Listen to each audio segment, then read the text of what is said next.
Queridos irmãos e irmãs em Cristo que nos acompanham também, amigos, sejam todos muito bem-vindos para mais uma transmissão do Instituto Vida para Todos. Estamos em meio a uma conferência internacional dentro no auditório da Estância Árvore da Vida, Sumaré, São Paulo. Estamos dentro do tema geral, Cristo, o centro conector da obra de Deus.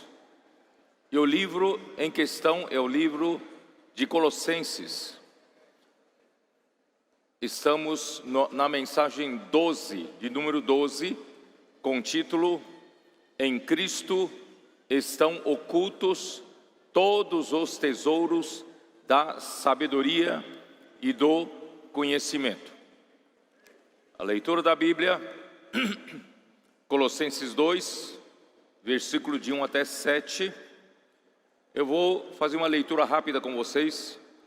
Gostaria, pois, que soubesses quão grande luta venho mantendo por vós, pelos laudicenses e por quantos não me viram face a face, para que o coração deles seja confortado e vinculado juntamente em amor, e eles tenham toda a riqueza da forte convicção do entendimento para compreenderem plenamente o mistério de Deus, Cristo, em quem todos os tesouros da sabedoria e do conhecimento estão ocultos. Assim digo, para que ninguém vos engane com raciocínios falazes. Pois embora ausente quanto ao corpo, contudo, em espírito estou convosco, alegrando-me e verificando a vossa boa ordem e a firmeza da vossa fé em Cristo. Paulo vem mantendo uma grande luta pelos colossenses e também pelos laodicenses e também por todos aqueles, especialmente da Ásia Menor, que não viram ainda Paulo face a face, mas foram ajudados por Paulo e pelos cooperadores dele. Vocês sabem que o que estamos fazendo hoje aqui na Terra, em primeiro lugar, parece uma coisa de muita alegria, e de fato é de muita alegria, como uma reunião como esta, desta noite, irmãos, é algo que você não experimenta neste mundo. Nós realmente estamos na esfera celestial. A igreja não é coisa desse mundo. A igreja é coisa da dimensão de Deus, da dimensão espiritual e do céu. Mas por outro lado, nós estamos aqui na terra porque há uma usurpação do reino. O inimigo de Deus usurpou a terra para si. Portanto, o que nós estamos fazendo aqui, irmão, de um lado é para a edificação da igreja, resgatar as pessoas, curar as pessoas, trazê-las para a edificação, cuidar delas para a edificação. Mas por outro lado, irmãos, estamos envolvidos em uma grande luta. Você tem consciência de que nós estamos em uma guerra? Estamos em guerra. Tanto é que a sala de comunhão dos cooperadores, nós chamamos de sala de guerra. Ali nós recebemos a palavra de comando do Senhor, a ordem do Senhor, e todos os generais, todos os oficiais do Senhor, daquela sala, perdão, estão ali para cumprir ordens. Há uma guerra sendo travada nas ruas desse mundo. Colossos e Laodiceia são duas cidades cujas igrejas foram levantadas por Epáfras. Epáfras era um obreiro aperfeiçoado por Paulo em Éfeso, por isso ele não conheceu pessoalmente essas igrejas. Paulo permaneceu 2 anos na escola de Tirano, numa propriedade alugada, noite e dia, pregando a palavra para aperfeiçoamento dos cooperadores e com isso alcançar as igrejas da Ásia Menor. E assim Colossos foi levantada, a igreja de Colossos foi levantada, a igreja em Laodiceia foi levantada, também a igreja em Hierápolis. Foram levantadas as 3 igrejas por Epáfras. Mesmo não as conhecendo pessoalmente, Paulo tinha consciência da sua responsabilidade em anunciar Cristo, com o fim de apresentar cada homem perfeito em Cristo. Essa era a sua grande luta. Por isso ele escreveu no final do capítulo 1, vou ler novamente capítulo 1, versículo 28 e 29. O qual nós anunciamos, advertindo a todo homem, aqui todo homem é cada um. Paulo não fez o trabalho de uma forma massificada, mas ele se preocupava com cada um. Anunciamos, advertindo a cada homem. Irmãos, eu não tive tempo de terminar. Essa palavra advertir não é fácil. Para quem busca, para um orador, para um que prega a palavra e que quer ganhar o público, quer alcançar popularidade, ele falaria apenas palavras bonitas. Mas Paulo era fiel ao Senhor. Vocês sabem que não é fácil advertir, certo? Quando Paulo, já solto da primeira prisão, antes da segunda, ele enviou Timóteo para Éfeso, para admoestar algumas pessoas que não ensinem palavra diferente do que Paulo está ensinando. Irmãos, admoestar, advertir, irmãos, se alguém quer ganhar popularidade, e alguém quer ser político, não faria isso. Arriscaria a sua popularidade. Mas, irmão Paulo, fazia aquilo, por um amor que procede de um coração puro, de uma consciência boa e de uma fé sem fingimento. Somente, irmãos, um verdadeiro servo de Deus fala a verdade, adverte um homem, advertindo a todo homem e ensinando a todo homem em toda sabedoria, a fim de que apresentemos todo homem perfeito em Cristo. Irmãos, eu tenho percebido que o encargo do Senhor para nós, que saímos às ruas para pregar o Evangelho, posso orar por você e deixar livros que falam uma palavra do Evangelho do Reino, que é uma palavra jamais dura, não é uma palavra como leite, mas uma palavra como um alimento sólido, para que algumas pessoas que busquem realmente alimento sólido sejam beneficiados com o Evangelho do Reino.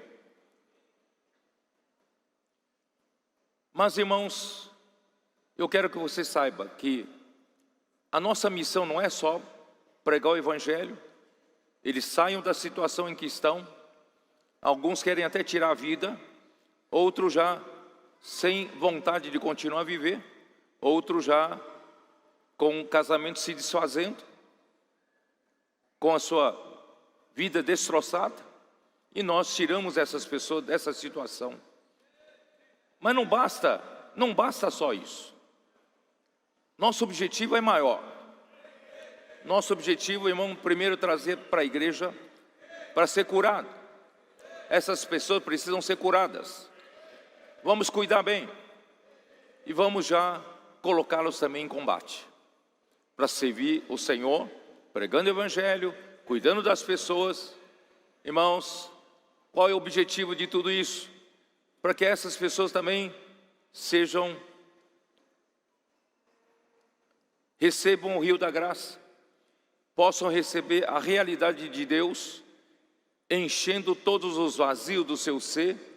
Eles também, junto conosco, façam a imersão na palavra, possam abrir a porta da sua mente, para que Deus penetre em seu coração, também possa levar Cristo para cada parte do seu ser. Dessa forma, irmãos, com paciência, com perseverança, nosso objetivo, irmãos, é levar todas essas pessoas que estão sob nossa responsabilidade, naquele dia, irmãos, ser apresentado, cada pessoa ser apresentada como homem maduro e perfeito em Cristo. Nós queremos gerar uma igreja em Filadélfia, mas que não seja só nós, mas muitas outras pessoas também amam a vinda do Senhor. Há muitas outras pessoas que estão se agregando a nós. Nós queremos, irmãos, ajudar todos que estão junto de nós, sob nossa responsabilidade, a quem nós podemos levar o Evangelho do Reino através dos livros, da colportagem. A nossa responsabilidade, irmãos, é levar todos perfeitos em Cristo. Irmãos, é para isso que eu também me afadigo. É para isso, irmãos, que eu me afadigo. Não é para só eu ter uma boa vida, não. Eu me afadigo para levar cada homem maduro em Cristo, esforçando-me o mais possível, mas não com a minha força natural. É segundo a eficácia, da sua eficácia que opera eficientemente em mim. Graças a Deus, irmãos, nós temos cada vez mais irmãos aprendendo a trabalhar no descanso de Deus.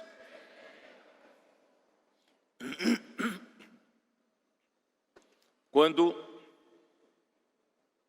irmão Dong estava com saúde debilitada, 2016, na verdade desde o final de 2014, 2015, 2016, especialmente 2016, 2017, já bastante debilitado. Irmãos, eu tremi na base. Falei, Senhor, o Senhor vai passar essa responsabilidade para mim? Eu não tenho essa capacidade. Falei para o Senhor, não tenho essa capacidade. Mas eu tremi. Eu lutei contra o Senhor. Falei, Senhor, se possível, passe de mim esse cálice. Passe para o outro. Aí o Senhor, andando nessas ruas da estância, de um lado andando, caminhando para fazer um pouco de exercício físico, eu tenho o hábito de andar e ter comunhão com o Senhor. Tendo comunhão com o Senhor, lutando com o Senhor, Senhor, não tenho condições. Essa responsabilidade é muito pesada. Eu conheço tudo que o irmão Dong passou, os seus sofrimentos, as suas perseguições. Aí o Senhor, graças a Deus, Ele me fez ver Êxodo 33. Depois que Moisés ficou 40 dias no Monte Sinai, Deus então lhe dando os 10 mandamentos, o povo lá embaixo do monte já prevaricou. O povo pediu para Arão fazer um bezerro de ouro que representasse os deuses que havia os tirado do Egito. Olha só que ofensa contra Deus. Deus então se indignou, falou para Moisés descer depressa, que o povo já entrou em confusão. Quando Moisés viu aquela situação, Moisés quebrou as 2 tábuas da lei e disse para o povo: quem é do Senhor, venha para o meu lado. Cada um puxa da sua espada e mate cada um seu irmão, seu vizinho, seu parente. Aí a tribo de Levi se pôs do lado dele. Dessa forma, irmãos, a tribo de Levi se santificou para ser uma tribo de sacerdotes. Aí Moisés viu que Deus estava indignado. Deus disse assim: esse povo é de dura serviço. Eu não vou levar mais esse povo para possuir a boa terra de Canaã, conforme prometi a Abraão, Isaque e Jacó. Eu vou levantar a tua descendência, Moisés, para possuir a terra. Moisés disse: espera aí, a tua promessa foi feita a Abraão, não é para mim não. Senhor, o Senhor tem que cumprir a tua promessa. O Senhor falou: está certo. Eu vou levar esse povo para possuir a terra de Canaã, mas eu mesmo não vou. Eu vou mandar um anjo. Aí Moisés se desesperou. Moisés falou: Senhor, se tu não fores, não me faça sair desse lugar. Em outras palavras, se o Senhor não vai, eu também não vou. Irmãos, é mais ou menos isso que eu falei para o Senhor. Aí o Senhor deu uma promessa para Moisés que eu acatei como se fosse para mim. A minha presença irá contigo e eu te darei descanso.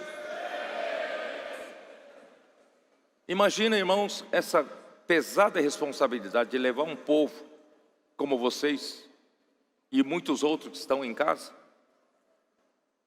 Problemas que surgirão, pressões, sofrimentos. Irmãos, quem aguenta? Por isso, irmãos, o segredo é ter a presença do Senhor e aprender a trabalhar no descanso do Senhor. Acreditar, irmãos, que de fato eu creio que essa obra não é minha. Se fosse minha, eu tenho que fazer isso com a minha força, aí eu teria desistido no primeiro dia. Não tenho força para isso, não tenho capacidade para isso. Falei: Senhor, o Senhor que tem que fazer. De fato, irmão, quando vem uma situação difícil para mim, eu não tento resolver eu mesmo. Eu falo: Senhor, essa obra é tua. Eu devolvo para o Senhor. Senhor, não é comigo, é contigo. Essa peleja não é minha, é tua. De fato, irmãos, o Senhor tem todos os problemas que eu tenho enfrentado, irmãos, o Senhor tem estado na minha frente. A presença do Senhor, de fato, irmãos, faz toda a diferença. Por isso, irmãos, vamos aprender a trabalhar no descanso do Senhor.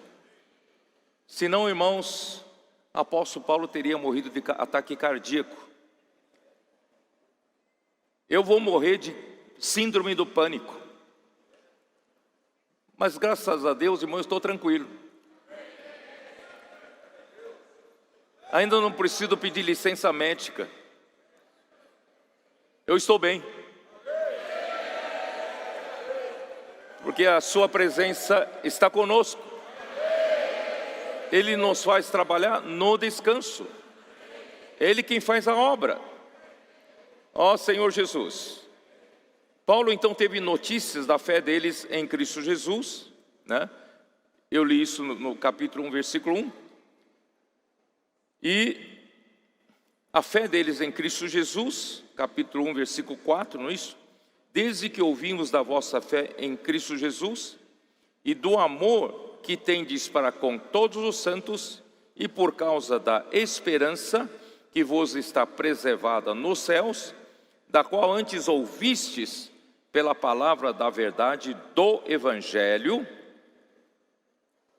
que chegou até vós, como também todo mundo está produzindo fruto e crescendo. Tal acontece entre vós, desde o dia em que ouvistes e entendestes a graça de Deus na verdade. Irmãos, a fé, o amor e a esperança é a estrutura da nossa vida cristã. É a estrutura da vida da igreja. A fé, eu já falei, irmãos, a fé é para com Deus, para com Cristo Jesus. A fé nos dá acesso a Deus, que está na dimensão da eternidade, irmãos. Valorize a fé. A fé faz você ter acesso das coisas da outra dimensão, não dessa dimensão tridimensional, não dessa dimensão cartesiana, não dessa dimensão visível, mas dimensão da eternidade. Onde está Deus? Temos acesso a Deus pela fé. Olha que coisa maravilhosa, irmãos. Nem todos os homens têm isso. E nem todos os cristãos conhecem a fé que tem. Por isso, irmão, use mais a tua fé. A tua fé leva você, a fé é como se fosse um portal, como se fosse uma janela, que transporta você para a eternidade, para Deus, para onde Deus está. Onde você tem acesso à substância de Deus, à hipóstase de Deus, à realidade das coisas que não se veem. Hebreus 1, versículo 3, capítulo 11, versículo 1, eu não quero repetir, não tenho tempo.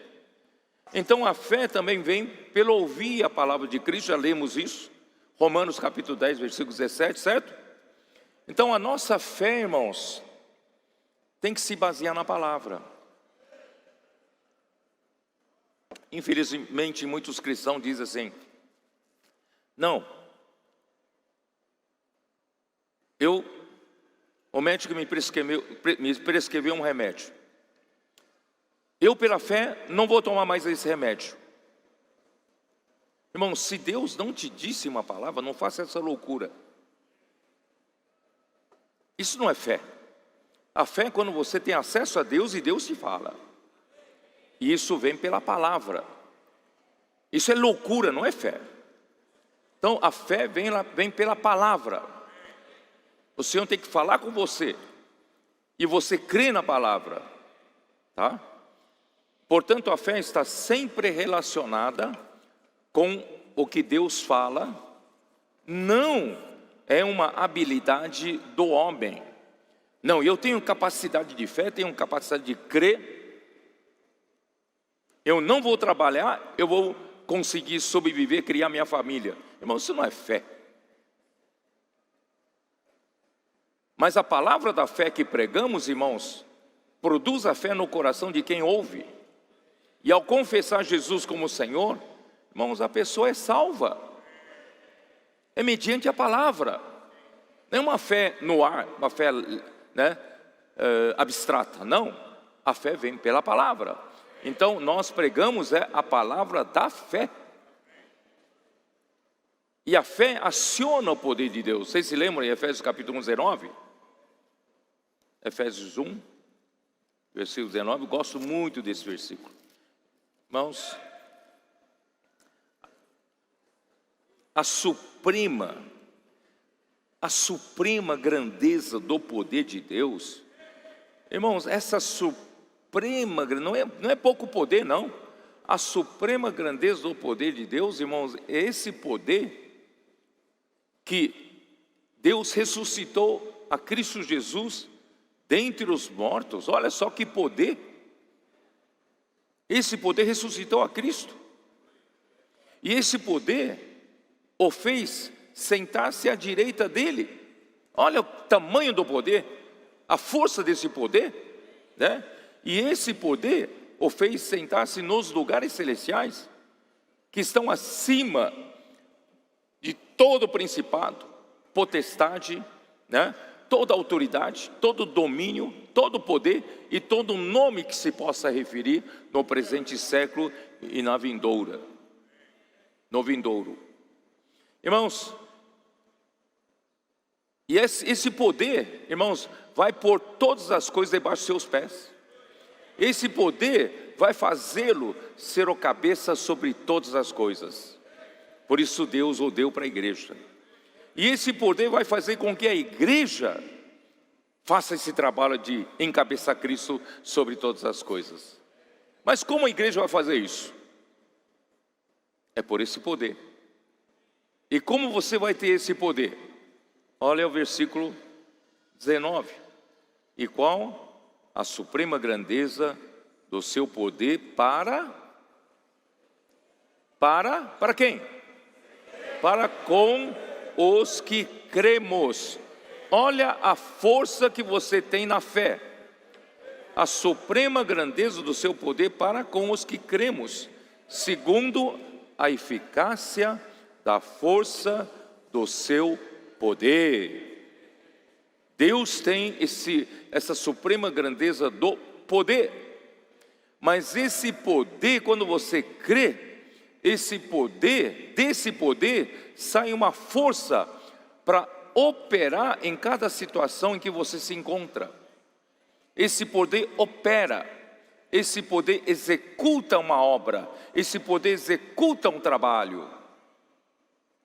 Quem da área da física, eu sou engenheiro, quem da área da física entende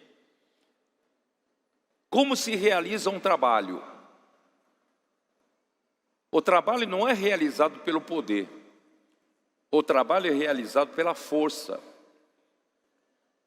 A força, quando a força é aplicada a um corpo e desloca esse corpo a um determinado deslocamento, realiza um trabalho.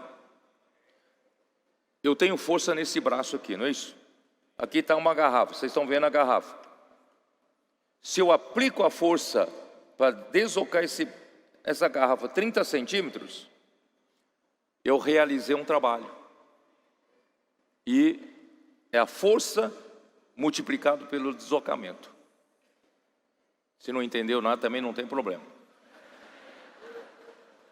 Então a obra de Deus é realizada pela força, e essa força vem pelo poder. Esse poder está em você acionar. Você pode acionar. Como você pode acionar? Pela fé. Aciona pela fé. Certo? Por que você entra no carro, coloca a chave na ignição, certo? E você vira a chave. Quando você vira a chave, porque você tem a fé de que aquele carro ali tem um motor que tem poder. O motor tem poder, seja ele de 4 cilindros, de 6 cilindros, de 8 cilindros, certo? Aquele motor, quando você vira a chave, tem um poder. Começa a funcionar. Mas você só pisando no acelerador, aquilo, né? Aquele poder é uma potência. Por isso que você tem 150 cavalos de potência, 300 cavalos de potência. Isso é potência, é poder. Mas se você não engata o poder, a primeira marcha, e solta a embreagem, você não fornece, o poder não fornece força para que o carro execute um trabalho. Vocês entenderam? Então quando você hoje, no seu espírito, você tem o poder de Deus. No seu espírito está o poder de Deus. Então você tem que crer. Quando você crê na palavra profética, você engata a primeira. E você acelera e solta a embreagem. Aí o carro vai, vum! Realiza um trabalho, prega o evangelho, ganha uma pessoa, cuida de uma pessoa. Vocês estão entendendo? Aleluia pela fé. Meu Deus, já estou gastando mais tempo do que normal. Senhor Jesus, vamos lá. Por isso, irmãos, A fé aciona o poder de Deus. Não tenho tempo de ler outros versículos. Você pode ver também a 1 Coríntios 2:5. Também Colossenses 2:12. E 1 Pedro 1:5. E 1 Tessalonicenses 1, eu faço questão de vocês lerem. 1 Tessalonicenses 1.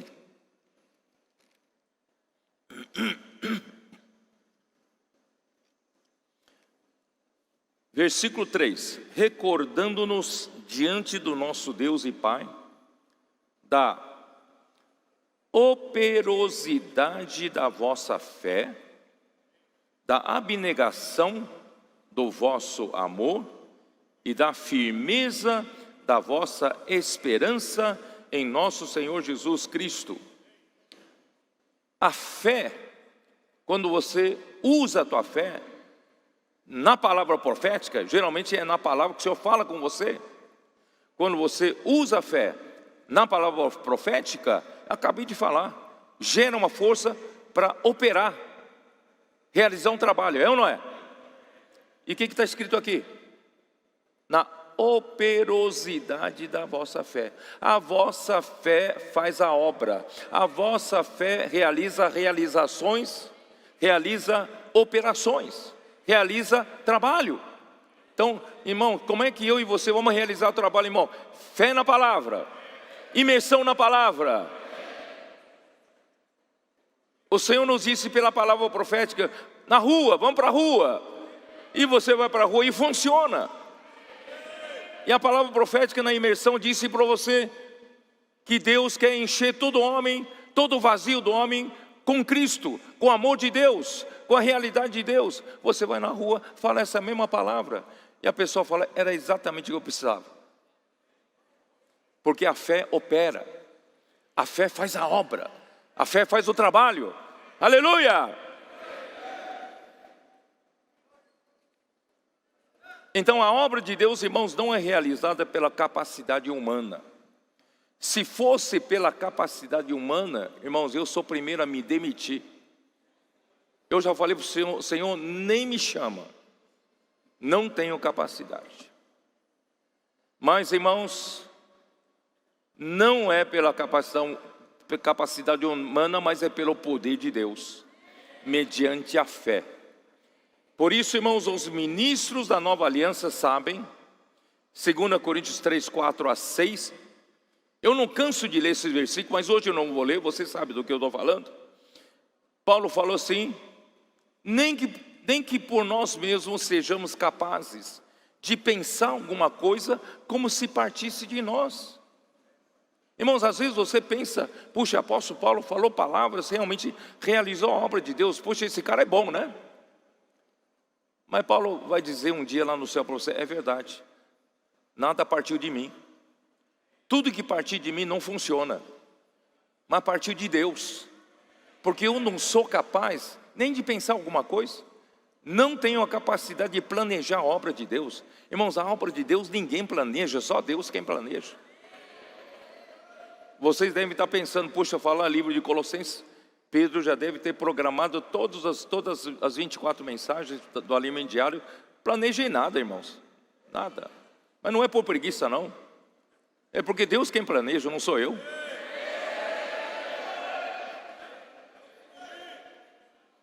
Por isso, irmãos, ele disse, Deus nos habilitou para sermos ministros de uma nova aliança. Irmão, não estamos mais na velha aliança. Na velha aliança depende de quem tem capacidade de cumprir a lei. Mas na nova aliança não. Nenhum de nós aqui é capaz não. Na nova aliança, irmão, é a aliança do Espírito. Não é da letra mais. Porque a letra mata. Mas o Espírito dá vida.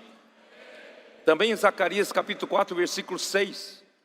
No meio daquela situação caótica, em que o povo de Deus foi levado todo em cativeiro pelos assírios, o reino de Israel, depois o reino de Judá foi levado em cativeiro para a Babilônia. Milhões deles, irmãos, estão ali já radicados na Síria, na Babilônia. Somente 50 mil pessoas voltaram para reedificar o templo do Senhor em Jerusalém. Isso ainda porque Deus deu a promessa de que usariam o rei gentil, Ciro, para fazer um decreto e permitir que o povo volte para sua terra para reedificar o templo para o Senhor. Poucos voltaram. A grande maioria ficou no cativeiro. Irmãos, essa é a mesma situação de hoje. Deus hoje, como a igreja, Ele tem muitos filhos de Deus. Mas, irmãos, estão espalhados na Síria, na Babilônia. Então Deus precisa chamar um povo para voltar para Jerusalém. Você voltou? E chega em Jerusalém, são os menos capazes. Não tem dinheiro. Quem vai financiar essa obra?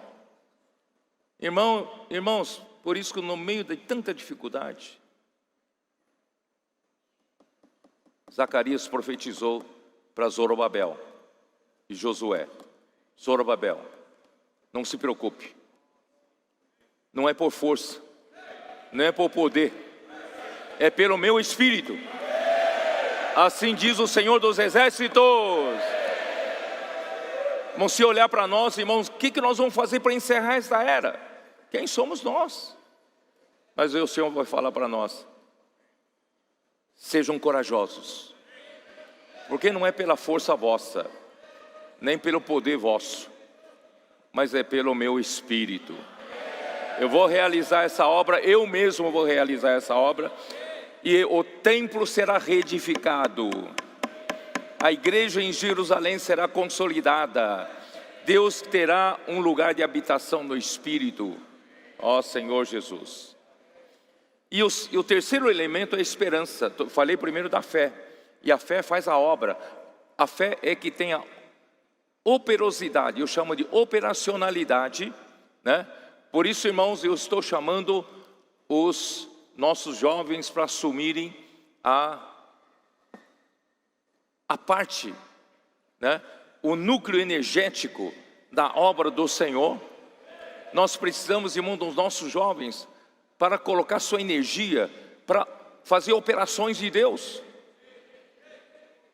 Vocês estão dispostos?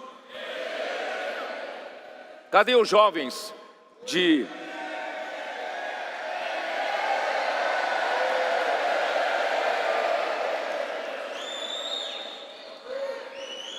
Fiquem de pé os de 25 anos até 50 anos.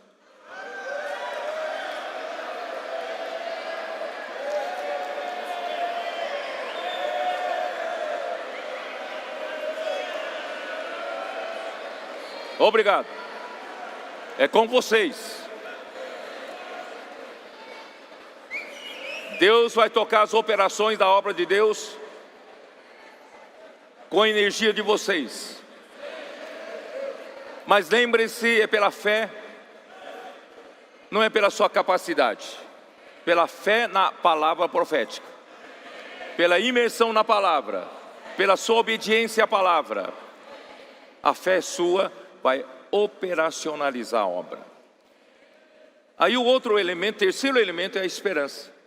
Irmãos, é a esperança da segunda vinda de Cristo, é a nossa esperança da glória. Colossenses 1:5, 1:27. Quando Cristo vier, irmãos, nós seremos glorificados nele, pois ocorrerá a redenção do nosso corpo. Já falei isso várias vezes, não vou ler de novo, Romanos 8, 18 até 23. E os vencedores reinarão com Cristo durante 1000 anos. Apocalipse 20, versículos 4 e 6. Quem quer reinar com Cristo durante 1000 anos? Então, a esperança produz a perseverança, a paciência, para nós continuarmos a viver e lutar pelo reino, e viver pela edificação da igreja, viver para resgatar mais pessoas, cuidar das pessoas, até apresentar todo homem maduro em Cristo. Vocês estão me entendendo? A fé é para fazer a obra de Deus a fé na palavra. A esperança é para nos dar combustível, perseverança, irmãos, para não desistir. Vamos seguir adiante. Não pare. Os músculos estão já no final, entrando em esgotamento, não é isso? Parece que falta ainda, parece que vai desfalecer, mas falta um pouco, o Senhor está vindo. Amanhã está chegando. A aurora já chegou. O Senhor vai vir, vai te galardoar. Então a esperança, irmão, nos mantém nessa expectativa de lutar pelo reino do Senhor. Mas tudo isso é para produzir o quê? A fé é a obra do Senhor, esperança para manter-nos vivos, para lutar, mas tudo isso é para produzir o amor. A fé um dia, quando o Senhor voltar, não haverá mais necessidade. Porque nós poderemos já, irmãos, estar na dimensão de Deus. A esperança, depois que o Senhor volta, não precisa mais. Mas o amor é o resultado, o produto final na nossa vida cristã, na nossa vida da igreja. Por isso, irmãos, eu disse que o amor, esse tecido de amor que o Senhor está tecendo e nos entrelaçando com Deus e com os homens.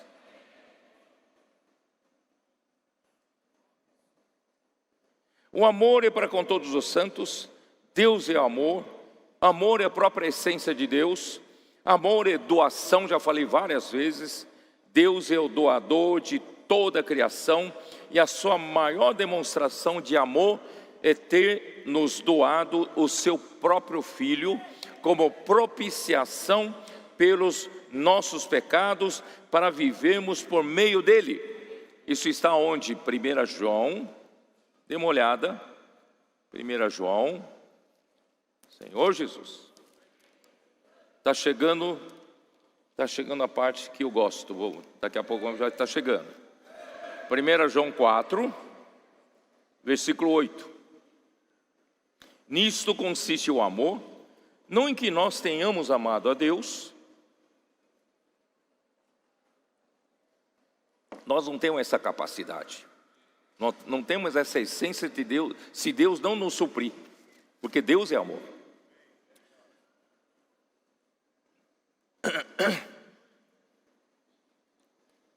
Onde eu estou, hein?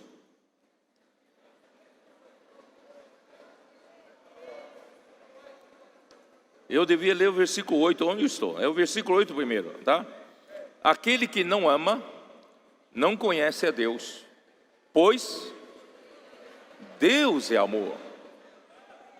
O amor não é algo que Deus tem no depósito. Amor não é alguma coisa que Deus tem na fábrica. Não. Ele é amor. A sua essência é amor. Nisto se manifestou o amor de Deus em nós, em haver Deus enviado seu Filho unigênito ao mundo, para vivermos por meio dele. Deus nos mandou o seu Filho unigênito, morreu por nós, realizou a redenção, Deus o ressuscitou, Deus nos gerou na ressurreição, gerou a igreja. Para quê? Ele fez tudo isso, fez essa doação do Filho. É para nós hoje podermos viver por meio dele.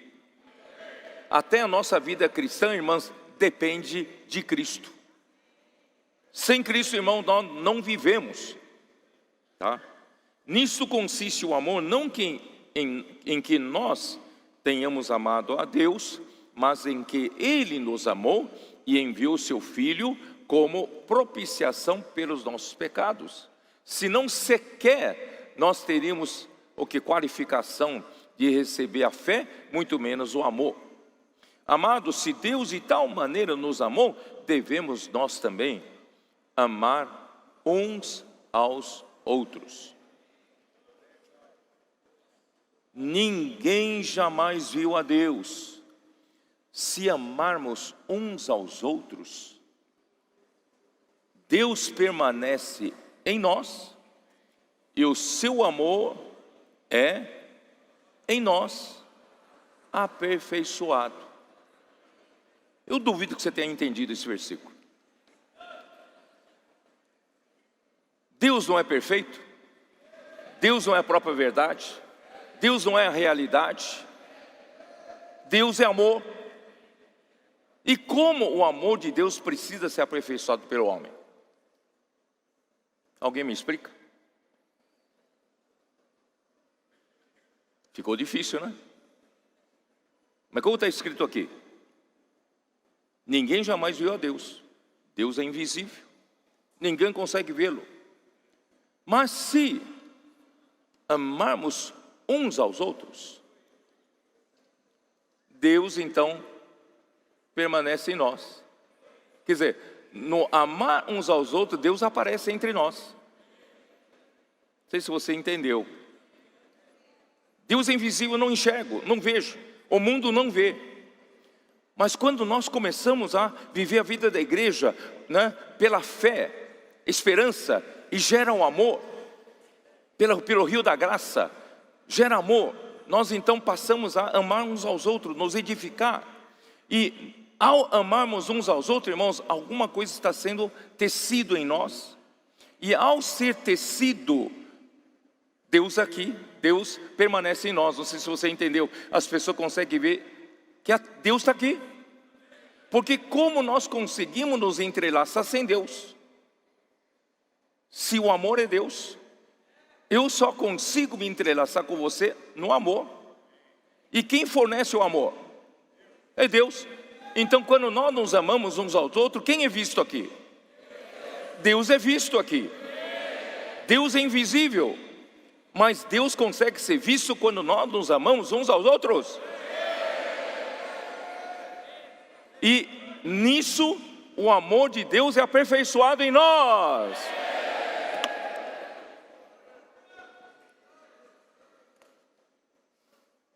Eu acho que quando eu comecei a falar, tecer esse tecido de amor,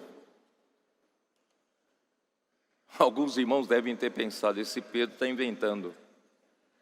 De onde na Bíblia ele enxergou esse tecido de amor? Essa história de amor, onde ele tirou isso? Irmãos, é daqui.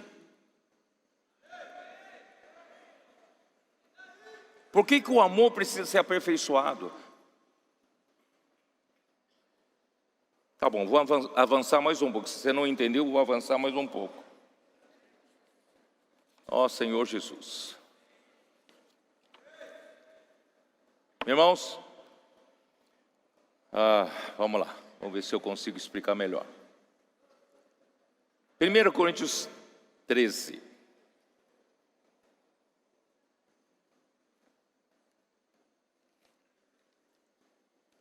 Eu tenho um tempinho, espero que esse tempo dê para explicar tudo isso. Vamos lá. 1 Coríntios 13.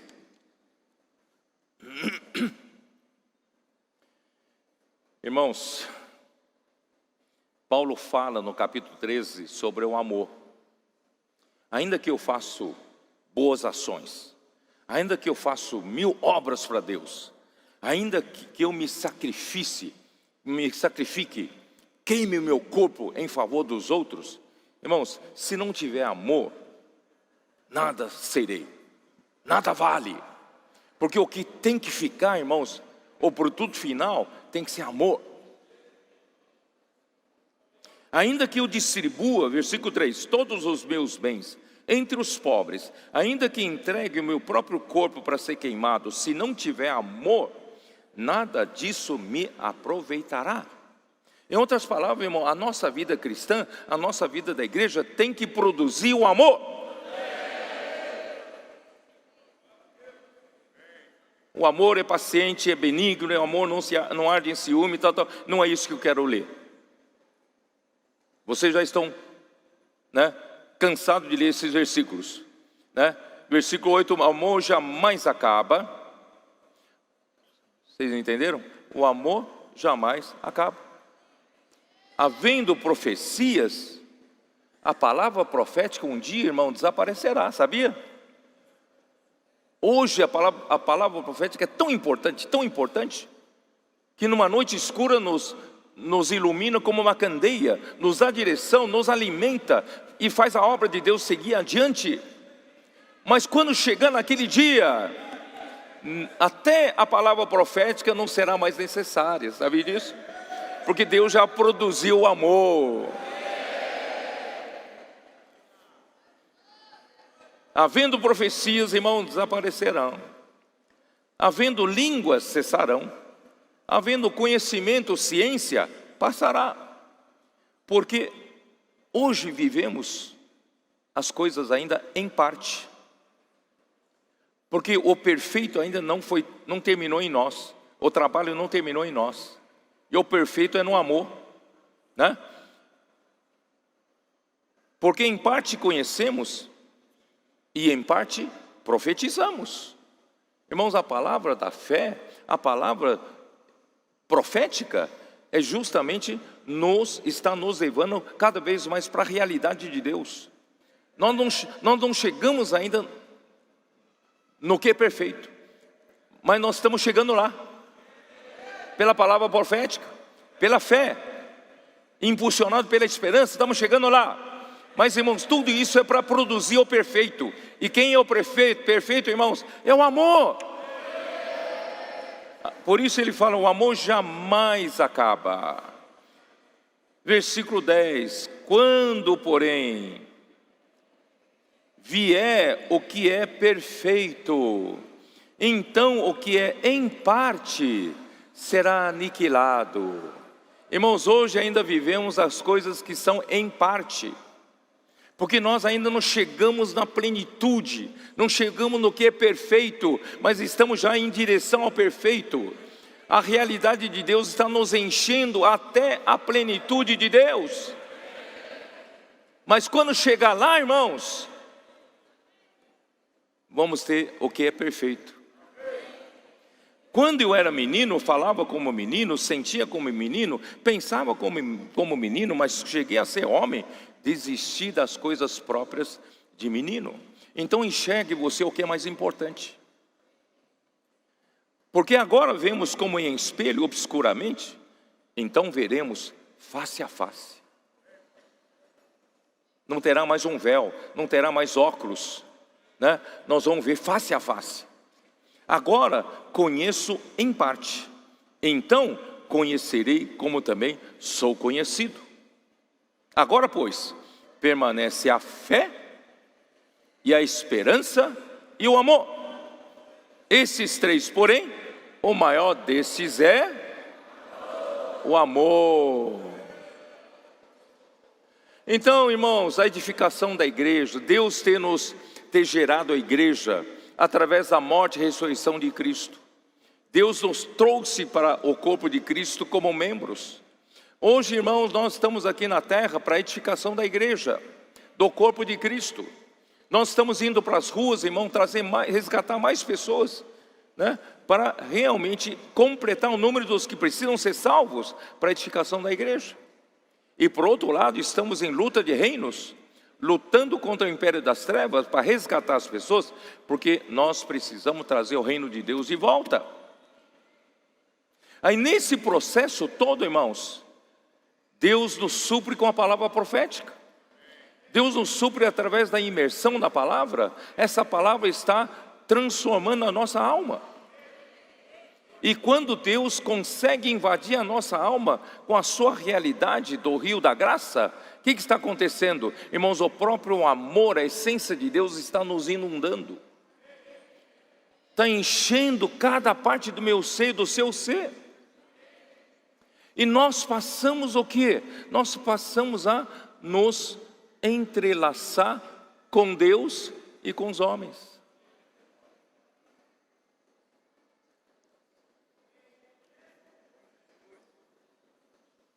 Colossenses 2.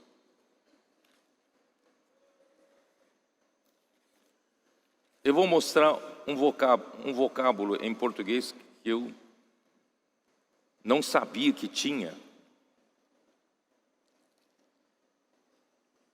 Aqui, ó. versículo 2. Colossenses 2:2. Para que o coração deles quem? Dos colossenses, dos laodicenses, seja confortado e vinculado juntamente em amor. Pedro está inventando esse negócio de tecido de amor. Pedro está inventando esse negócio de urdidura e trama. Isso não está na Bíblia. Mas veja esse versículo. Para que o coração deles seja confortado e vinculado juntamente em amor. Essa palavra vinculado em grego é sumbibazo. Sumbibazo em grego. Sumbibazo, irmãos, aqui está tentando explicar o que é juntar, agregar, unir, ligar em afeição, quer dizer, em amor. É unir, ligar em amor. Vir a ter a mesma opinião. Esse é o significado do grego. Eu achei uma palavra maravilhosa em português. Coalescer. Procure o seu dicionário. Coalescer. Quanto aqui já conhecia? Acho que tem alguns que são eruditos daqui, né? Coalescer. Alguém já conhecia o que é coalescer? Alguém já conhecia? Coalescer? O que é coalescer?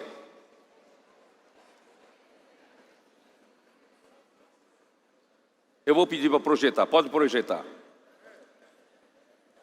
É juntar de maneira intensa, unir com força, aglutinar. As raízes da planta se uniram e coalesceram. Mas eu acho que a parte de baixo fica melhor. Por extensão, é juntar as partes dispersas ou soltas, transformar-se numa única coisa. Irmãos, isso não é um tecido? Pensa de novo, leia de novo. Essa segunda parte. Juntar as partes dispersas, transformar-se numa única coisa. O amor de Deus não é a urdidura, fios verticais? E o amor de Deus, como fios verticais, estão dispersos. Os fios estão dispersos, estão soltos. Mas precisa unir com força. Mas como é que os fios verticais conseguem unir com força? Não conseguem. Então precisam dos fios transversais. E precisam estar entrelaçados com os fios transversais. Concordam comigo ou não? Isso é coalescer.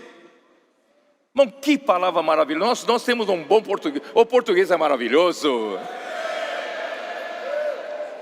Vem do latim coalescere. Irmãos, é maravilhoso. Gostei demais dessa palavra. Por isso que na versão restauração traduziu vinculados para entrelaçados. Vinculados ainda não tem o significado suficientemente forte. Mas, irmãos, é coalescer. Estão coalescidos.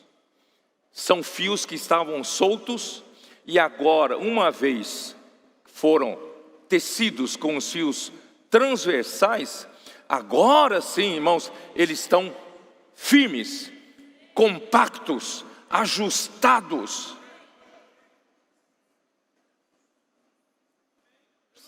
Vocês conseguem ver o que eu estou vendo, não?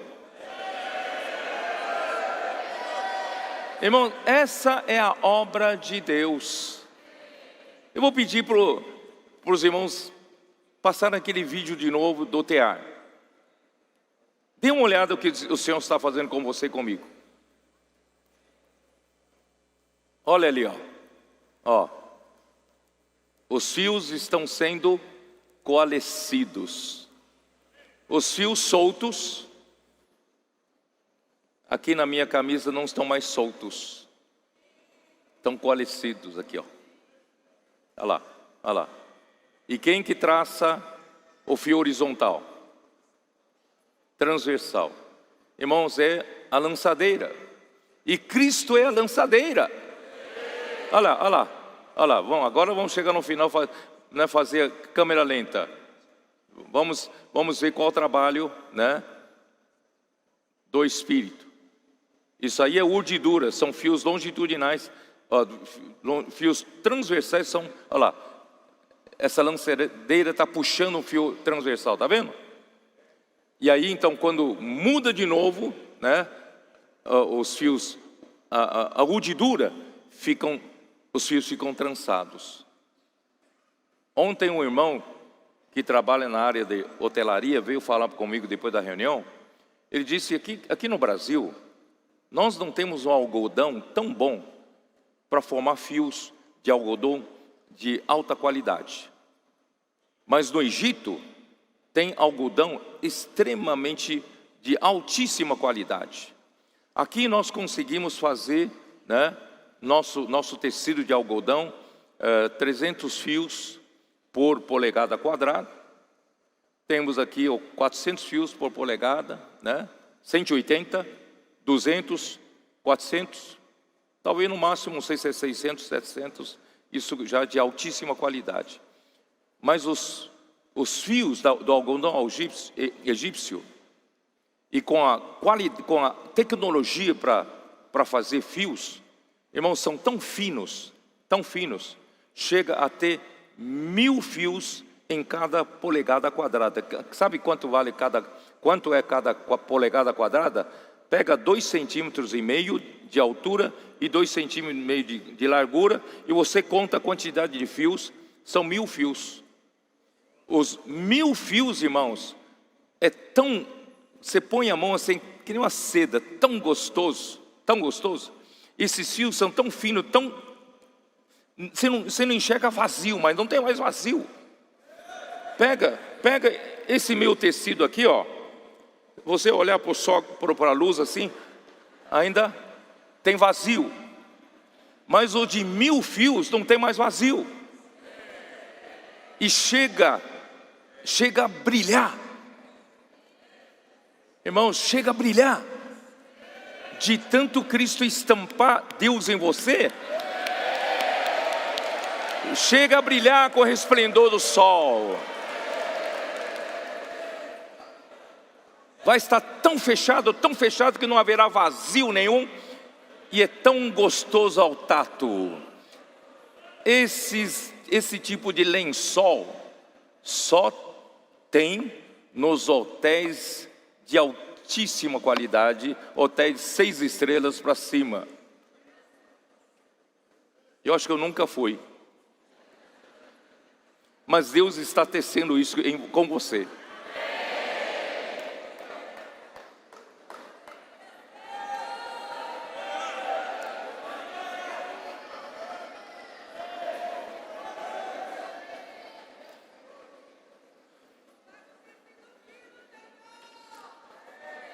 A grande luta do apóstolo, irmãos. Não terminei, peraí. Isso está, irmãos, em Efésios capítulo 4. Você sabia que Efésios capítulo 4, quando fala na edificação da igreja, por isso que eu disse que a edificação da igreja está tecendo esse tecido de amor. É a mesma coisa. Edificação da igreja é o tecido de amor que está acontecendo para Deus poder habitar. A habitação de Deus no Espírito está fazendo esse tecido de amor. Por quê? Olha aqui. no versículo, Efésios 4, no versículo 12 fala, os apóstolos, profetas, evangelistas, pastores e mestres são para aperfeiçoar os santos, para que os santos façam a obra do ministério. Irmãos, qual é a obra do nosso ministério? Esses homens que Deus deu para a igreja, irmão, não são para substituir-nos, são para nos aperfeiçoar. Nos aperfeiçoar para quê? Para a edificação, do corpo de Cristo. Estamos sendo aperfeiçoados para a edificação do corpo de Cristo. Mas que é a edificação do corpo de Cristo? Dá uma olhada no versículo 16. Senhor, minha garganta está indo embora.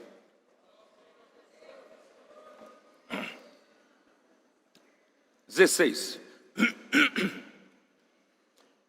De quem?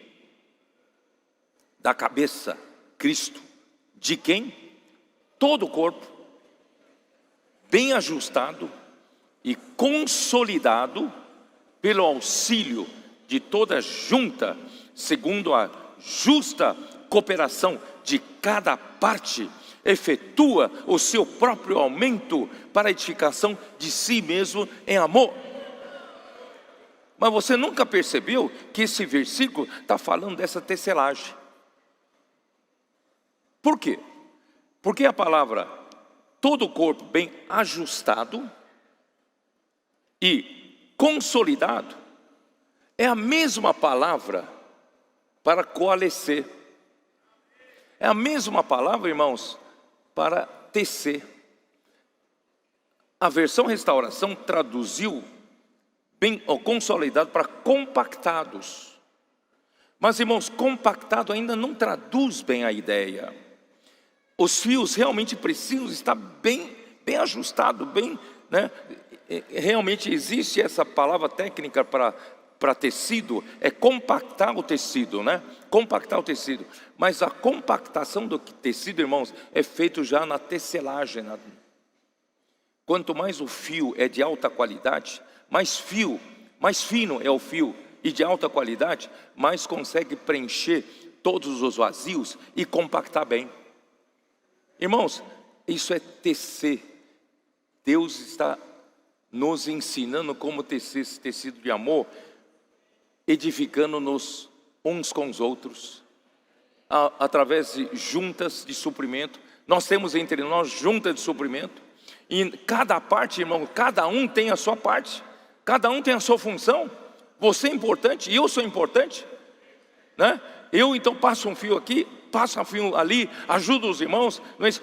Com a imersão na palavra, não é isso? O que está acontecendo, irmãos? Nós estamos tecendo esse tecido bem compactado, bem ajustado, estamos edificando a igreja.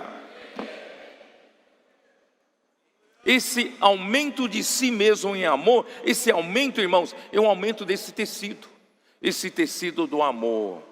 Estamos sendo entrelaçados em amor.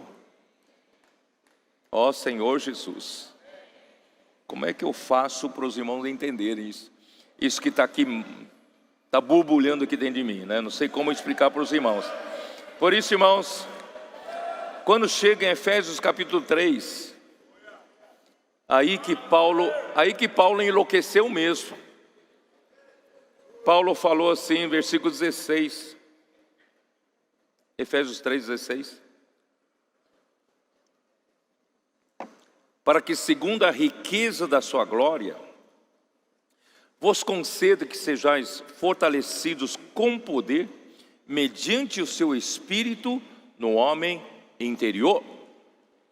Quem é o homem interior? Quem é seu homem interior? Quem é meu homem interior? É principalmente o seu espírito. O seu espírito é a parte principal do seu homem interior. Então, irmãos, embora o nosso espírito, depois da nossa salvação do espírito, depois da nossa regeneração, novo nascimento, já está conectado, reconectado com Cristo, não é isso? Por meio de Cristo, reconectado com Deus. Então, aparentemente, nosso espírito não tem mais problema. Mas o nosso espírito, irmãos, precisa ser fortalecido pelo Espírito. Vocês não estão me entendendo? O meu espírito ainda depende do meu comando. A Bíblia não fala assim, que o espírito do profeta é sujeito ao profeta. Quer dizer, o profeta, ele tem que acionar o seu espírito. Então, irmãos, embora o meu espírito já está conectado com Deus, mas, irmãos, eu preciso ser fortalecido pelo Espírito. Não estão me entendendo, né? Por isso eu falei, irmãos, precisamos do exercício do Espírito. Precisamos exercitar o Espírito. Exercita-te pessoalmente na piedade. Não apague o fogo que há em ti, né? Exercita o Espírito, ó Senhor Jesus. Aí, irmãos, o Senhor nos deu um presentão, que é a imersão na palavra profética. Eu, ao mesmo tempo, posso exercitar meu espírito invocando o nome do Senhor, mas eu posso também fortalecer o meu homem interior com a palavra profética, com a imersão na palavra. E conforme, irmãos, vou entrando na imersão na palavra junto com os irmãos, ou sozinho, não tem problema. O que está acontecendo, irmão? Primeira coisa que eu estou fazendo, estou fortalecendo o meu espírito. E quando fortaleço o meu espírito com a imersão na palavra, irmãos, essa palavra que eu estou imergindo no espírito passa a influenciar a minha alma. A minha mente começa a se renovar. A minha mente estava um pouco tempo atrás na novela, no futebol, não é isso? No dinheiro que eu tenho que ganhar amanhã, conta que eu tenho que pagar na segunda-feira, mas de repente com a imersão na palavra, irmãos, começa a renovar a minha mente. A minha mente renovada começa a abrir porta para o Espírito. E quando abre a porta para o Espírito, irmãos, o que acontece? Você convida Cristo para habitar no seu coração. Você fala, Cristo vem, toma conta da minha mente. Seja Senhor também da minha mente. Não fique confinado no meu espírito. Eu vou abrir a minha casa para ti. Então Ele vai entrar no seu coração, na sua mente, emoção e vontade. E o que vai acontecer, irmãos? Cristo está enchendo com o quê? Com a realidade de Deus, que é a graça, a verdade, os atributos de Deus, a justiça, a santidade, a glória de Deus, está enchendo em você, que é, irmãos, a própria essência de Deus, que é amor. Deus está enchendo você. Quando você abre a porta da sua alma, Deus está enchendo a sua alma com o amor de Deus.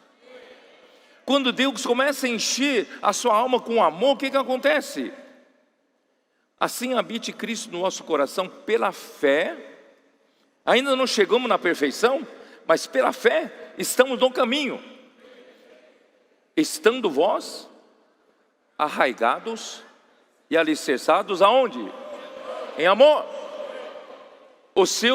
A sua alma que estava tão desligada de Deus, começa a lançar raízes no amor, em Deus. Começa a ser alicerçada no amor. Não é maravilhoso? Ou só eu que estou querendo ficar louco? Uma vez, permitindo que a graça invada a sua alma, e enchendo você com o amor, arraigando você, lançando raiz no amor, alicerce no amor, o que vai acontecer? Você vai passar a compreender com todos os santos. Finalmente você vai compreender qual é a largura, qual é o comprimento, qual é a altura, qual é a profundidade. Mas de quê? Eu não sei de quê, mas é de Cristo. Essa coisa tão imensa que eu passei a entrar nessa nova dimensão, irmãos, porque você passa a estar em outra dimensão. Você não está mais aqui na terra, você está na dimensão de Deus. Então você é levado para realmente ver com outros olhos, olhos espirituais, não mais materiais, qual é a largura de Cristo, qual é o comprimento de Cristo, qual é a altura de Cristo, qual é a profundidade de Cristo. É uma coisa que eu nunca vi. E você passa a ver com os olhos da fé, passa a ver com o seu espírito, e a sua alma começa a perceber essas coisas. E que vai acontecer, irmãos, e conhecer o amor de Cristo, que excede todo entendimento. Por isso que eu estou dizendo para o irmão, estou louco, porque a minha mente não alcança, o meu entendimento não alcança essas coisas, mas o meu espírito alcança, e leva a minha alma para ter um pouco de percepção disso, e compreender o amor, e conhecer o amor de Cristo, irmãos, que excede todo entendimento. E dessa forma, irmãos, nós vamos ser enchidos, preenchidos,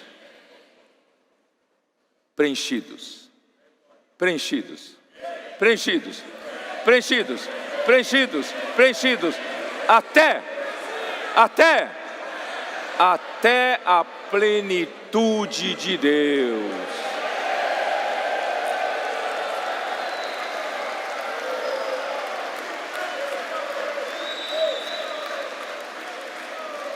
Irmãos, é isso que Deus está fazendo. Ora, aquele que é poderoso para fazer infinitamente mais do que tudo quanto pedimos ou pensamos.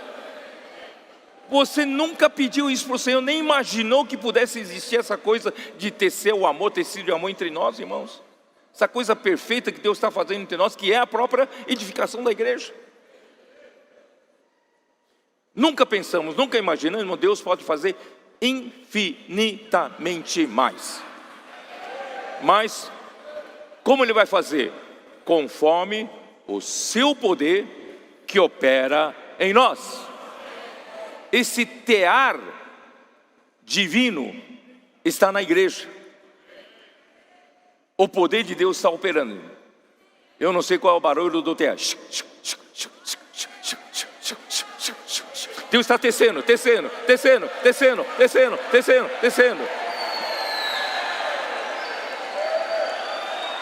Quando o Senhor voltar, você vai ver isso. Era isso que o irmão Pedro falava, eu não estava entendendo.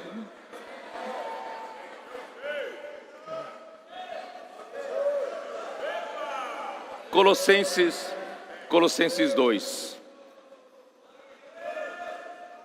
Para que o coração dele seja confortado e vinculado, entrelaçado, juntamente em amor, no amor, irmãos, em amor, e eles tenham toda a riqueza da forte convicção, do entendimento, irmãos, porque é um entendimento fora do comum, fora da nossa dimensão, né, para compreenderem plenamente o mistério de Cristo, o mistério de Deus, que é Cristo.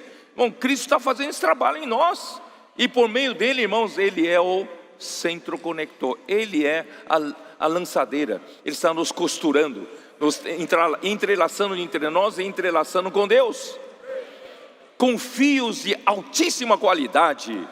Esse fio é melhor do que fio egípcio. Vai ser um tecido tão gostoso para você passar a mão, coisa linda, vai brilhar, brilho, amém? Ó Senhor Jesus, em Cristo, em quem todos os tesouros da sabedoria e do conhecimento estão ocultos. Assim digo, para que ninguém vos engane com o quê? Com raciocínios falazes. Que são raciocínios falazes? Quem sabe? É um discurso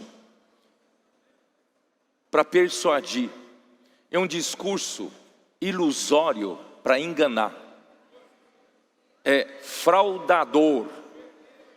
Não caia nesse engano, o que Deus tem para você é muito superior ao que esses estão querendo apresentar para os colossenses. A filosofia grega, misturada com a cultura dos gentios e com o judaísmo. Irmãos, não caia nessa, não caia nessa. Ó Senhor Jesus. 1 Coríntios 1, vamos dar uma olhadinha? 1 Coríntios 1, versículo 21. Visto que na sabedoria de Deus, o mundo não o conheceu por sua própria sabedoria. O mundo, com a sabedoria do mundo, não conhece a Deus. Aprove a Deus salvar aos que creem pela loucura da pregação. Irmão, também a nossa palavra profética aqui é loucura, irmãos. É loucura para os homens do mundo. Porque tanto os judeus pedem sinais, os judeus pedem sinais, e os gregos buscam sabedoria através de homens sábios, os filósofos, cada um com uma teoria, né, com uma doutrina, né, elevada para o homem. Mas nós pregamos a Cristo crucificado, escândalo para os judeus e loucura para os gentios. Irmão, não entra na sabedoria desse mundo, não entra na busca de sinais do judaísmo, não entra nessa não. Cristo é ainda a melhor coisa, irmãos. Não busque outra coisa. Cristo é o centro conector da obra de Deus. Ele vai realizar essa obra maravilhosa. Mas para os que foram chamados, tanto judeus como gregos, pregamos a Cristo, que é poder de Deus e sabedoria de Deus. Cristo é o poder de Deus e a sabedoria de Deus. Só por meio de Cristo, irmãos, essa coisa maravilhosa desse tecido de amor está sendo tecido aqui entre nós. Ó Senhor Jesus. Versículo 26. Irmãos, reparai, pois, na vossa vocação, visto que não foram chamados muitos sábios, segundo a carne, nem muitos poderosos, nem muitos de nobre nascimento. Pelo contrário, Deus escolheu as coisas loucas do mundo. Deixa eu dar uma olhada nas coisas loucas do mundo aqui.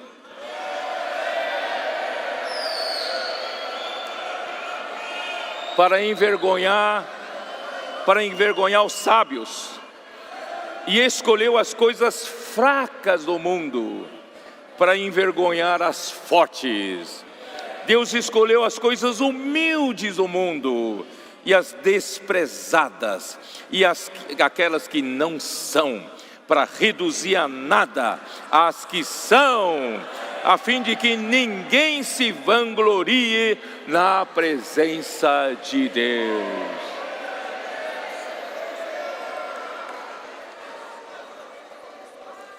Quando Deus foi chamar os melhores para o banquete do seu filho, todo mundo se desculpou, teve escusas, porque os melhores rejeitaram o banquete. Deus então mandou buscar nas encruzilhadas os coxos, os defeituosos, os aleijados, os cegos. E nós estamos aqui.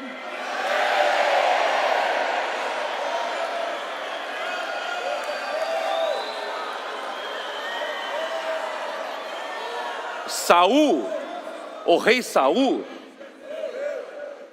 tinha sido ungido por Deus, mas ele tentou ajudar Deus. O profeta Samuel não chegava. E a situação chegou num momento insuportável. Então ele teve que fazer alguma coisa. Ele mesmo foi lá, fez serviço de sacerdote. Aí Samuel chegou: que coisa louca você fez. Aí ele ainda falou para o Samuel: olha, você não chegava, você não é pontual, você não tem bom caráter, você me deixou na mão, eu tinha que fazer alguma coisa e fiz. Sabe o que Deus mandou o profeta Samuel dizer para Saul? Deus tem mais prazer em você oferecer holocaustos, sacrifícios, do que em obedecer a Deus. Mas a igreja está precisando, nesse momento, eu preciso fazer alguma coisa. Mas Deus deu uma palavra e você não obedeceu. Irmãos, mas tinha que fazer. Senhor, não dá para esperar mais. Os irmãos estão pedindo, por favor, me ajude, me ajude. Eu tinha que fazer alguma coisa. Mas o Senhor não deu ordem para você fazer. Irmãos, é melhor obedecer do que você acha que a igreja precisa de você. Aí, o Senhor falou que o pecado de desobediência e de obstinação, irmãos, é pior. Não vou nem falar. É muito pior. Irmãos, é muito melhor obedecer. Vamos aprender a obedecer. Então, irmãos, graças a Deus, Saul, ele mesmo foi rejeitado por Deus por isso que fez. Deus então a sua presença já estava com Davi. E o Davi servia Saul. E Saul procurava tirar-lhe a vida. Ele teve que fugir até o ponto que não podia mais estar perto. E Jonatas falou para ele: sai que meu pai quer matar você, vai embora. Ele fugiu. E o rei Saul procurava matar Davi.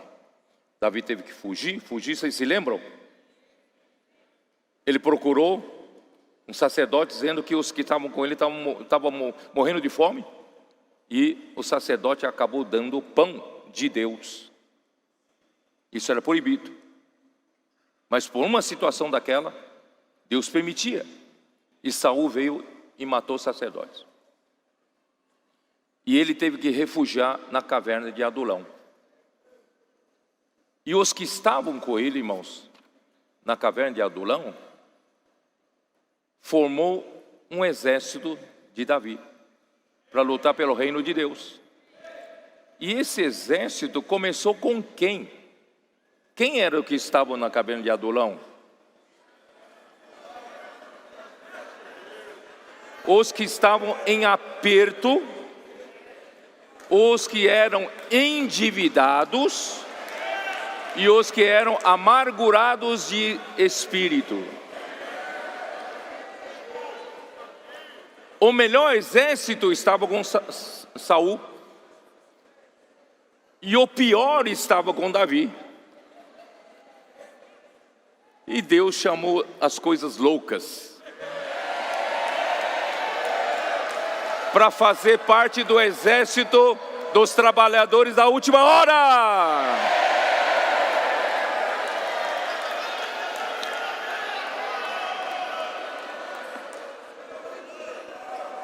Quem curou, quem deu o caminho para a cura de Naamã, comandante do exército sírio?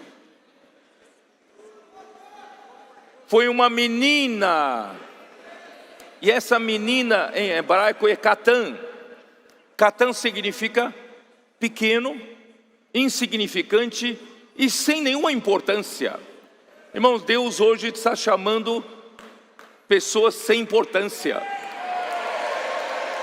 Pessoas insignificantes, que era escrava, aquela menina era escrava, trabalhava na casa do comandante.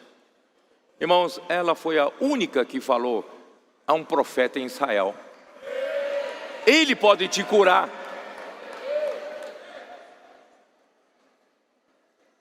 Porque o comandante estava com lepra. Vocês sabem que a lepra é um pecado muito sério. Dá uma lida em Levítico capítulo 13. A lepra, irmãos, é contagiosa no Antigo Testamento. Tinha que ser isolado. Alguém tinha que ser isolado. Fica fora do arraial. Irmãos, é uma coisa muito séria. O que significa lepra? Qual o significado espiritual da lepra? Irmãos, é a rebelião. É o pecado de rebelião. E a rebelião, irmãos, geralmente começa com insatisfação no coração. Você tem uma insatisfação no coração com alguma coisa ou com alguém. Com a obra do Senhor, com a liderança, com a palavra do Senhor, com o jeito das coisas, que as coisas são levadas. Você tem uma insatisfação e você não tratou com isso. Irmão, cuidado. Você sabe que se você não tratar de uma gripe e curar totalmente, essa gripe amanhã pode virar uma pneumonia. E pode vir a matar você. Por isso, irmãos, cure se você tem alguma insatisfação. Se você tem algum problema no coração, irmãos, procure se limpar. Porque amanhã vai virar lepra. Assim como Miriam em Números 12, rebelou-se contra Moisés, estava com lepra. Geazi, a continuação da história de Naamã, nós não lemos, também acabou tendo lepra. O rei Uzias também acabou tendo lepra. Irmãos, cuidado, a lepra tem que ser afastada da congregação. Irmãos, o que tudo isso nos ensina? O segredo da bênção, irmãos, é ser simples. Seguir a palavra, que certamente nos conduzirá a Cristo. Porque nele estão todos os tesouros da sabedoria e do conhecimento. Não busque sabedoria e conhecimento fora de Cristo. Não acha que você é bom o suficiente para julgar o caminho da igreja, a palavra profética? Quem é você? Cristo, em quem todos os tesouros da sabedoria e do conhecimento estão ocultos. No fluir do rio da graça, irmãos, revelado em Efésios, Deus derramou abundantemente sobre nós a sua graça em toda sabedoria e prudência. Eu já li esse versículo, já expliquei Efésios 1, versículo 8 para vocês. Concedendo-nos o espírito de sabedoria e de revelação no pleno conhecimento dele, Efésios 1, 17. Então, irmãos, a fé na palavra e obediência é que tem nos proporcionado testemunhar nesses últimos anos, irmãos, tanta sabedoria de Deus na condução da igreja. Você não está de boca aberta o que o Senhor está fazendo com a igreja? Irmãos, eu estou como quem sonha. Com quanta sabedoria Deus está nos conduzindo. Esses homens difíceis, esses homens obstinados, teimosos, não é? Difícil trato. Graças a Deus, Deus está conseguindo fazer uma coisa maravilhosa entre nós. Estamos invadindo as ruas, pregando o evangelho do reino. O império da Sérvia está assustado conosco. Quem somos nós para fazer isso, irmãos? É Cristo. É a sabedoria de Deus. Tudo isso, irmãos, está na palavra profética, que está executando a obra de Deus. Então ninguém vos engane com raciocínios falazes, irmãos, ou com argumentos interessantes, porém falsos. Isso está na King James atualizada.